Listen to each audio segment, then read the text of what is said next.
Marc, bonjour. Bonjour. Serge, bonjour. Bonjour. Vous êtes amiral dans Yes. la Marine nationale, c'est ça? Ouais, c'est ça, exactement. On fête ici les 400 ans de la Marine. Alors la Marine, on la trouve sur le globe. On la trouve dans tous les mers et océans. Pourquoi Saint-Étienne?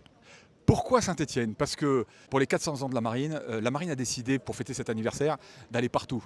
Même à Saint-Étienne, j'allais dire. Parce que Saint-Étienne, il y a quand même, la mer est quand même assez loin. Mais Saint-Étienne a, comme dans toute la France, a fourni des marins. Alors je ne sais pas s'il y a des grands marins, parce que j'ai pas. Il y a des grands marins. Il y a sans doute des grands marins qui sont venus de Saint-Étienne.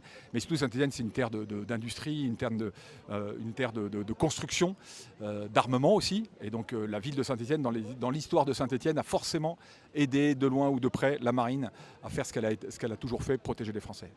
Dans le Gier, par exemple, donc, ils construisaient donc, à la fois des ancres et puis donc, des chaînes. Et on a eu des amiraux, on a eu Francis Garnier. Ah, il est Stéphano, Francis Oui, Garnier. Ah, bah, voilà. les frères Ponchardier aussi. Ah, bah voilà. Voilà, donc Ah ouais, voilà, il y a on des a grands marins. Il y a des grands marins qui viennent de Saint-Étienne. Voilà. Comment c'est né il y a 400 ans la Marine? Ah bah il faut demander à Richelieu. Alors, c'est un édit en fait, c'est un édit du roi de Louis XIII. Et édit qu'on dit de Saint-Germain-en-Laye, parce qu'il a été signé, le roi était à Saint-Germain-en-Laye. Un édit qui confie à Richelieu, le premier finalement patron de la marine, la réunion des deux marines de l'époque. Il y avait la marine du Levant à Toulon et la marine du Ponant à Brest, qui étaient deux marines séparées. Et cet édit a regroupé les deux marines en disant que ce serait une marine royale pour l'ensemble du pays. Et cette marine royale, quelques années plus tard, est devenue la marine nationale. Voilà. Et donc c'est pour ça qu'on dit que notre acte de naissance de la marine, c'était cet édit de Saint-Germain-en-Laye en 1626. Et on est 400 ans plus tard. Ouais, une super fête aujourd'hui au sein, donc, qui est en place de Saint-Étienne, en pleine place principale. Et je trouve que c'est exceptionnel quand même, parce qu'on vit marine.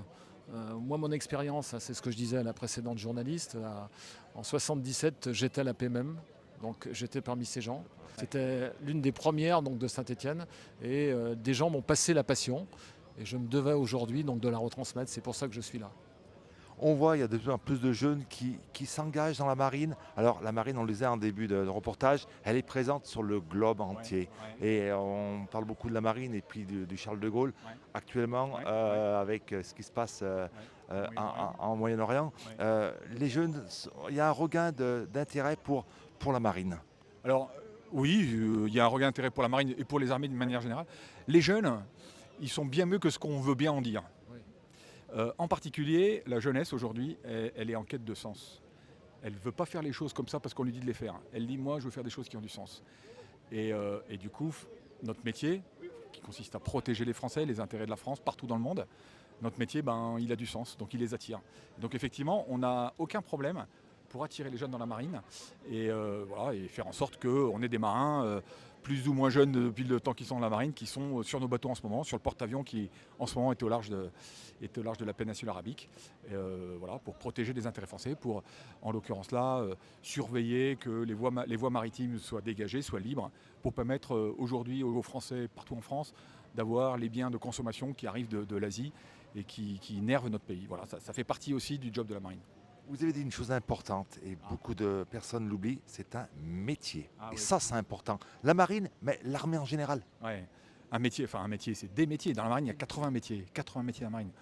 Ça va du boulanger à l'ingénieur nucléaire, au pilote d'avion, au commando marine, au sous-marinier qui écoute les sous-marins, au cuisinier, au bosco, évidemment, les métiers classiques. Le bosco, c'est celui qui tire sur les haussières et qui fait que le bateau accoste. Donc on a 80 métiers dans la marine. Donc il y en a pour tous les goûts. Voilà, il y en a vraiment pour tous les goûts. Il y en a pour tous les niveaux scolaires aussi. Ça peut, après la troisième, n'importe quel niveau scolaire, ça va jusqu'au bac plus 5. On a pour tout le monde. Puis on peut parler aussi donc, de l'école des mousses. Donc effectivement, il y a des gens donc, qui partent avec aucun diplôme et qui rentrent à l'école des mousses. Et on a vu amiral, des amiraux qui sont devenus Il y en a encore amiraux. un. Tout à fait. Il y en a un qui Donc, rentre tout à l'école des mousses tout est il y a 30 ans. Et aujourd'hui, il a des étoiles sur les manches. Des étoiles, ça veut dire atteindre les grades les plus hauts de la marine. Et il a commencé tout en bas. Donc il y en a pour tout le monde. Et Marc, vous, 77, c'était l'entrée à l'école de la marine. Et vous, comment vous avez découvert la marine? Alors comment j'ai découvert la marine? C'est un peu particulier moi parce que moi j'avais peut-être une vocation militaire un peu ancienne parce que mon père était militaire. Alors il n'était pas dans la marine, il était dans la Légion étrangère Ouais, c'est quand même pas pareil. Donc j'ai un peu mangé mon père, hein, quand je suis allé dans la marine, c'était pas tout à fait la même chose. Mais pourquoi la marine? Moi, la marine, ce qui m'a attiré dans la marine, c'est l'aventure, c'est le large, le monde. Voilà. Et je me suis dit, si je m'engage dans la marine, je verrai le monde. Et effectivement, je ne sais pas combien j'ai vu de pays différents dans ma carrière, parce que ça fait quelques années que je suis dans la marine, mais un bon paquet sur tous les continents. Et voilà, j'en ai eu pour ce que je suis venu chercher. En fait, j'ai trouvé beaucoup plus que ce que je suis venu chercher. Parce que la marine, c'est évidemment pas que des cartes postales dans des escales. La marine, c'est d'abord, ce que je disais tout à l'heure dans le discours, un esprit d'équipage. Vous rencontrez des gens. Mais vraiment, pas des collègues de bureau, vous voyez, des gens avec qui vous partagez des choses, avec qui vous vivez des moments très forts. Une famille quelque part. Ah bah exactement. D'ailleurs, notre devise, c'est unis comme à bord. Et Non, ça, mais c'est ce dont on ne se rend pas bien compte quand on est à l'extérieur, qu'on voit les militaires, on a l'impression que c'est... Non, vivre sur un bateau avec un équipage, c'est une expérience humaine hors du commun. Alors il faut évidemment accepter de vivre avec les autres, il y a un peu de promiscuité, il y a des règles. Pour pouvoir vivre ensemble comme ça dans des boîtes en acier ou dans des sous-marins, il faut respecter les règles. Mais une fois que vous respectez les règles, une fois que vous êtes dans l'équipage, vous vivez des moments très très forts avec vos camarades. Allez, avant de vous libérer, dernière question. Aujourd'hui, un jeune qui nous regarde et qui ne sait pas quoi faire dans la vie, Ouais. quelle phrase vous pourriez dire pour dire venez dans la marine? Comment on peut convaincre un jeune? Serait quoi la phrase? Oula, un slogan. Un slogan. Venez, vous verrez du pays. C'était le slogan il y a quelques années. Moi, je dirais, venez vous trouver du sens et des camarades. Marc, pareil. oh, bah, moi, je ne pourrais rien ajouter. L'amiral a dit l'essentiel et c'est vrai. Et je partage tout à fait son opinion. Il n'y a pas de souci. C'est vrai. Merci à tous les deux. Merci beaucoup. Merci.